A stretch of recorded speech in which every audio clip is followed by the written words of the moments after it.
ವಿದ್ಯಾರ್ಥಿಗಳೇ, ನಮ್ಮ ಚಾನಲ್ಗೆ ಸ್ವಾಗತ. ಕರ್ನಾಟಕ ಶಾಲಾ ಪರೀಕ್ಷೆ ಹಾಗೂ ಮೌಲ್ಯ ನಿರ್ಣಯ ಮಂಡಳಿ ಇವರುಗಳು SSLC 2024ರ ಪರೀಕ್ಷೆ 2 ನೋಂದಾಯಿಸಿಕೊಳ್ಳಲು ಒಂದು ಮಾರ್ಗಸೂಚಿಯನ್ನು ಬಿಡುಗಡೆ ಮಾಡಲಿದೆ. ಸೊ ಈ ಒಂದು ಬಿಡುಗಡೆಯಲ್ಲಿ ಏನೆಲ್ಲ ಮಾಹಿತಿ ಇದೆ ಎನ್ನುವುದರ ಬಗ್ಗೆ ಒಂದು ಸಂಕ್ಷಿಪ್ತವಾದಂತಹ ವಿಡಿಯೋನ ಮಾಡಲಾಗ್ತಿದೆ.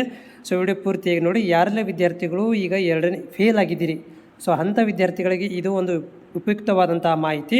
ಇಲ್ಲಿ ಏನಂತ ಕೊಟ್ಟಿದ್ದಾರೆ ಅಂದರೆ 2024ರ SSLC ಪರೀಕ್ಷೆ 2ಕ್ಕೆ ಅರ್ಹ ಅಭ್ಯರ್ಥಿಗಳ ನೋಂದಣಿ ಕುರಿತು ಮಾರ್ಗಸೂಚಿ ಬಿಡುಗಡೆ ಮಾಡಿದ್ದೇವೆ ಅಂತ ಹೇಳ್ತಾ ಇದ್ದಾರೆ. ಸೊ ಈ ಒಂದು ಅರ್ಹತೆ ಏನು ಕೊಟ್ಟಿದ್ದಾರೆ ಇದರ ಮಾರ್ಗಸೂಚಿ ಒಳಗಡೆ ಅಂದರೆ 24 SSLC ಪರೀಕ್ಷೆ 1ರಲ್ಲಿ ನೋಂದಾಯಿಸಿಕೊಂಡು ಪರೀಕ್ಷೆಗೆ ಗೈರು ಹಾಜರಾದ ಮತ್ತು ಪೂರ್ಣಗೊಳಿಸಲಾಗದ ಹಾಗೂ ಹಿಂದಿನ ವರ್ಷದಲ್ಲಿ ಅನುತ್ತೀರ್ಣರಾದ ಅಭ್ಯರ್ಥಿಗಳಿಗೆ 2020 ಜೂನ್ ಮಾಹೆಯಲ್ಲಿ SSLC ಪರೀಕ್ಷೆಯನ್ನು ನಡೆಸಲಾಗುವುದು. ಅಂದರೆ ಈಗೇನು ಒಂದು ಪರೀಕ್ಷೆ 1ರಲ್ಲಿ ನೀವು ಒಂದು ಎಕ್ಸಾಮ್ಗೆ ಅಪ್ಲಿಕೇಶನ್ ಹಾಕಿದ್ರಿ, ಆದರೆ ನೀವು ಆಬ್ಸೆಂಟ್ ಆಗಿದ್ದಿರಿ ಅಂಥ ವಿದ್ಯಾರ್ಥಿಗಳು, ಮತ್ತು ಫೇಲ್ ಆಗಿದ್ದಿರಿ, ಹೌದಾ, ಅಂಥ ವಿದ್ಯಾರ್ಥಿಗಳು ಈ ಒಂದು ಎಕ್ಸಾಮಿಗೆ ಕೂತುಕೊಳ್ಳಲು ಸೊ ಒಂದು ಏನಂದರೆ ಪರ್ಮಿಷನ್ನ ಕೊಡಲಾಗ್ತದೆ, ಅದಕ್ಕೆ ಎಕ್ಸಾಮನ್ನು ತೆಗೆದುಕೊಳ್ಳಲಾಗುತ್ತದೆ, ಅದಕ್ಕೆ ನಾವು ಅಪ್ಲಿಕೇಶನನ್ನು ಕರಿತಾ ಇದ್ದೀವಿ ಅಂತ ಹೇಳ್ತಾ ಇದ್ದಾರೆ.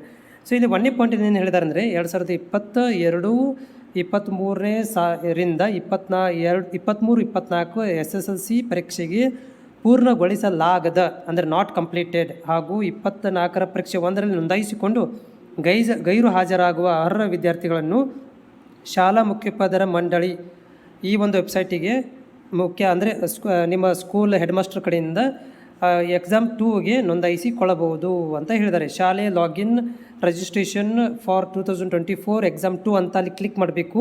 ಅಲ್ಲಿ ನಿಮ್ಮ ರಿಜಿಸ್ಟ್ರೇಷನ್ ನಂಬರನ್ನು ಹಾಕಬೇಕು. ವಿದ್ಯಾರ್ಥಿಗಳ ಒಂದು ನೋಂದಣಿ ಸಂಖ್ಯೆಗೆ ಹಾಕಿದಾಗ ಸೊ ವಿದ್ಯಾರ್ಥಿಗಳ ಒಂದು ಡೀಟೇಲ್ಸ್ ಮಾಹಿತಿ ಬರುತ್ತೆ. ತಂದೆ ಹೆಸರು, ವಿದ್ಯಾರ್ಥಿ ಹೆಸರು, ತಾಯಿ ಹೆಸರು, ಯಾವ ಮಾಧ್ಯಮದಲ್ಲಿದೆ, ಡೇಟ್ ಆಫ್ ಬರ್ತ್ ಬರುತ್ತೆ.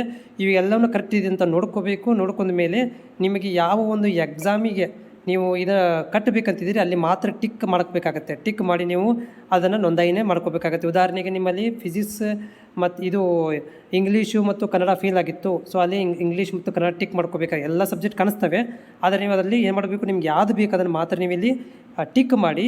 ಸೊ ಅದರ ಜೊತೆಗೆ ನೀವು ಅದಕ್ಕೆ ನಿಗದಿಪಡಿಸಿದಂಥ ಶುಲ್ಕವನ್ನು ನೆಫ್ಟ್ ಮುಖಾಂತರ ಅಂದರೆ ಆನ್ಲೈನ್ ಮುಖಾಂತರ ನೀವು ಇಲ್ಲಿ ಪೇಮೆಂಟನ್ನು ಮಾಡ್ಕೋಬೇಕಾಗತ್ತೆ. ಸೊ ಇದು ರಜಾ ದಿನಗಳಲ್ಲಿ ಈ ಒಂದು ಏನಂದರೆ ಅಪ್ಲಿಕೇಶನನ್ನು ಕೂಡ ಓಪನ್ ಇರುತ್ತೆ, ಆದರೆ ಇಲ್ಲಿ ಸ್ಕೂಲ್ ರಜೆ ಇರ್ತವೆ. ನೀವು ಡೇ ಟೈಮಲ್ಲಿ ಅಂದರೆ ರಜಾ ಸಂಡೇ ಒಂದು ಹೊರತುಪಡಿಸಿ ಉಳಿಕೆ ಟೈಮಲ್ಲಿ ನೀವು ಅಪ್ಲಿಕೇಶನನ್ನು ಹಾಕ್ಬೋದು. ಇಲ್ಲಿ ಫೀಸ್ ಎಷ್ಟಿದೆ ಒಂದು ಅಪ್ಲಿಕೇಶನ್ಗೆ? ಒಂದು ವಿಷಯ ಆಗಿದ್ದರೆ ನಿಮಗೆ ಎಷ್ಟಿದೆ ಅಂದರೆ 407 ರೂಪಾಯಿ ಇದೆ. ಒಂದು ವಿಷಯಕ್ಕೆ 407 ಆದರೆ 2 ವಿಷಯಕ್ಕೆ 507 ರೂಪಾಯಿ ಇರುತ್ತೆ. 3ಕ್ಕಿಂತ ಹೆಚ್ಚಿಗೆ ಆದರೆ 3 ಅಥವಾ ಅದಕ್ಕಿಂತ ಹೆಚ್ಚಿಗೆ ಆದರೆ 682 ರೂಪಾಯಿ ಫೀಸ್ ಇರುತ್ತೆ. ಇದನ್ನು ನೀವು ಆನ್ಲೈನ್ ಮುಖಾಂತರ ಪೇ ಮಾಡಬೇಕು. ದಿನಾಂಕ ನೆನಪಿಟ್ಕೊಳ್ಳಿ, 9ನೇ ತಾರೀಕಿಗೆ ಸ್ಟಾರ್ಟ್ ಆಗಿದೆ, 16ನೇ ತಾರೀಕಿಗೆ ಅಂತಿಮವಾಗಿರುತ್ತೆ. ಸೊ ಮತ್ತು ಏನಂತಂದರೆ ಶುಲ್ಕ ಚಾನಲ್ನ 18 ಸ್ಕೂಲ್ನವರಿಗೆ 18ನೇ ತಾರೀಕಿಗೆ ಏನು ಮಾಡಿದ್ದಾರೆ ಅಂದರೆ ಲಾಗಿನ್ ಮಾಡಲಿಕ್ಕೆ ಟೈಮನ್ನು ಕೊಟ್ಟಿದ್ದಾರೆ. ಅದರ ಜೊತೆಗೆ ಏನಂತಂದರೆ ಮುದ್ರಣ ಬ್ಯಾಂಕಿಗೆ ಹೋಗಿ ಚಲನ್ ತುಂಬ ಬರುವಂಥದ್ದು 25 ಅಂತಂದರೆ ಇದು ಕಾಲೇಜಿಗೆ ಕೊಟ್ಟಿರುವಂಥದ್ದು ಒಂದು ಮಾಹಿತಿ. ಸೊ ಇದು ಕಾಲೇಜವರು ಮಾಡ್ಕೊತಾರೆ. ಸೊ ಟೋಟಲಿ ಹೇಳೋದಂತಂದರೆ ವಿದ್ಯಾರ್ಥಿಗಳಿಗೆ ಸೊ ಈ ಒಂದು ಡೇಟ್ ಒಳಗಡೆ ಯಾವುದು 16ನೇ ತಾರೀಕಿನ ಒಳಗಡೆ ನೀವೆಲ್ಲ ಏನು ಮಾಡಬೇಕಂತಂದರೆ ಸಂಬಂಧಪಟ್ಟಂಥ ಶಾಲೆಗಳಿಗೆ ಹೋಗಿ ಈ ಒಂದು ಅಪ್ಲಿಕೇಶನನ್ನು ಹಾಕಿ ನೀವು ಎಕ್ಸಾಮಿಗೆ ಅಟೆಂಡ್ ಆಗಬೇಕಾಗತ್ತೆ. ಇಲ್ಲ ನೀವು ಅಪ್ಲಿಕೇಶನ್ ಹಾಕಿಲ್ಲ ಅಂತಂದರೆ ನೀವು ಎಕ್ಸಾಮ್ಗೆ ಅಲೌ ಮಾಡ್ಕೊಳ್ಳೋಕ್ಕೆ ಆಗೋದಿಲ್ಲ.